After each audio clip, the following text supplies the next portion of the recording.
High বন্ধুরা, আজকে তোমাদের একটা নতুন রেসিপি দেখাবো। দেখতেই পাচ্ছ একটু নতুন ধরনের, তবে কি দিয়ে? বিট দিয়ে। আর কি রেসিপি? সেটা হলো ফ্রাই মোমো, ভাজা মোমো। তো ভাজা মোমো কী করে বানাবো সেটাই কিন্তু আজকে দেখাবো।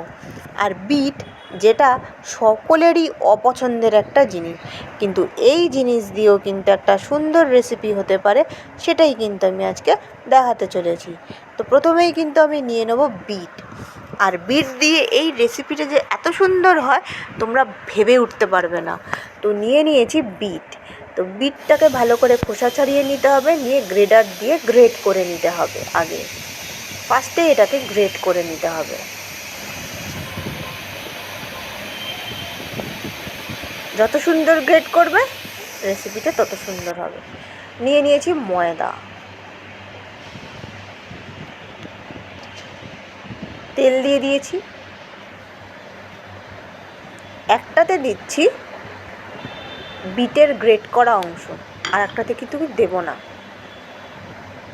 দিয়ে দুটো আলাদা আলাদা করে আটা মেখে নেব। একটা হলো এমনি সাদা আটা, একটা হলো বিট দিয়ে মাখা আটা। তো দুটো মাখা হলো, আলাদা আলাদা রেখে দিতে হবে। যেমনভাবে 15 মিনিট ঢেকে রাখতে হয়, তারপর নরম হয়ে যাবে। ঠিক এরকম নরম হয়ে গেছে, দিয়ে এটাকে লিচি করতে হবে।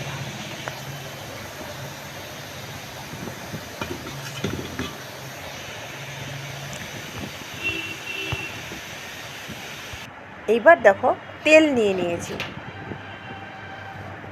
দিয়ে কারি পাতা দিলাম,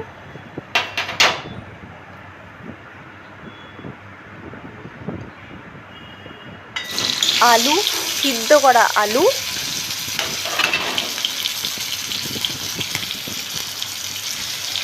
পনির, গ্রেট করা পনির,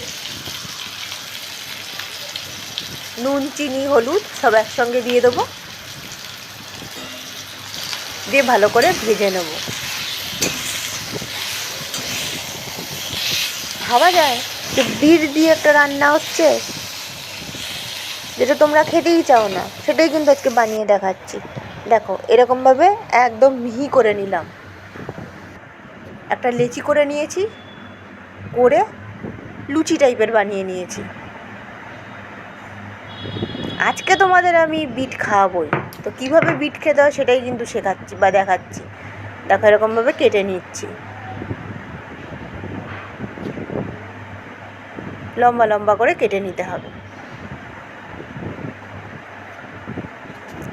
ঠিক এরকমভাবে, যেরকমভাবে আমরা বাড়িতে নিমকি বানাই সেরকমভাবে বানাতে হবে। এগুলোকে কাটলে আবার নিমকি হয়ে যাবে। যাই হোক, নিমকি তো বানাচ্ছি না, আজকে বানাচ্ছি বিট দিয়ে ভাজা মোমো। তো আলাদা আলাদা করে রাখবো। ঠিক সেম প্রসিডিওরে লেচি করা যে বিটের যেটা সেটা বেলবো। বেলে সেম প্রসিডিওরে যেরকমভাবে বললাম নিমকি, ঠিক ওরকমভাবে কেটে রেখে দেবো। দুটোই কাটা হয়ে গেছে, সাদাও কাটা হয়ে গেছে, লালও কাটা হয়ে গেছে, মানে বিট আর নর্মাল দুটো কাটা হয়ে গেছে। এইবার দেখো, দুটোকে জোড়া লাগিয়ে দিচ্ছি। জোড়া লাগিয়ে লুচি হয়ে গেছে, কিন্তু দেখো সবগুলো জোড়া লাগানো হয়ে গেছে।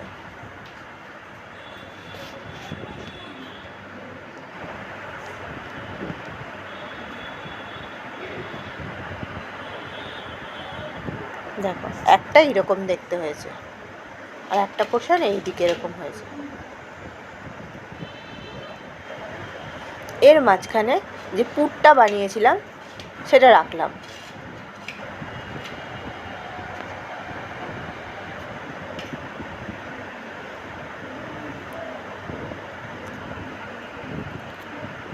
দিয়ে এটাকে মুড়ে দেবো। এরকমভাবে প্রত্যেকটা একটা একটা করে এইভাবে সুন্দর করে মুড়ে দিতে হবে, যাতে পুরগুলো বাইরে না বেরিয়ে যায়, সেটা কিন্তু দেখতে হবে। এমনভাবে করব যাতে পুরগুলো বাইরে বেরিয়ে না যায়। তো সবগুলো এরকমভাবে একটা একটা করে নিতে হবে। দেখতে কিন্তু খুব অসাধারণ লাগছে।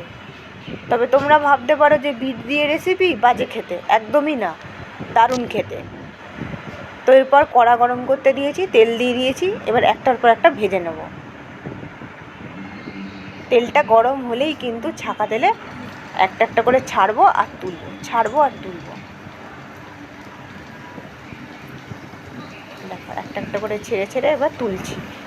এপাট ওপাট দুপাটি ভাগ করতে হবে, ভাজা হলেই ব্যাস। দেখো তৈরি হয়ে গেছে ভাজা। টমেটো সস দিয়ে জাস্ট খেতে অসাধারণ লাগে। স্ন্যাক্স বাড়িতে চায়ের সাথে, এমনিও খেতে পারো ব্রেকফাস্টের সাথে, অসাধারণ খেতে লাগে। তো এইরকমভাবে ভাজা মোমো বানিয়ে ফেলো বাড়িতে, সবার, আমি নিশ্চিত সবার ভালো লাগবে। তো তৈরি হয়ে গেল আজকের ভাজা মোমো। কার কে বানিয়েছে এবং কার ভালো লেগেছে পারলে অবশ্যই জানাবে, তাহলে খুশি হব। একটা খেয়ে দেখে নিলাম যে কীরকম খেতে হয়েছে। দেখতে কিন্তু খুব সুন্দর লাগছে। একটু সস, একটু কাসুন্দি মিক্সিং করে যদি খেতে পারো না, অসাধারণ লাগবে। তো বন্ধুরা, আজকের রেসিপিটা কেমন লাগলো? আর একদম নতুন রেসিপি, তোমরা একবার অন্তত বানিয়ে দেখো বাড়িতে, কম সময়ের মধ্যে ভাজা মোমো।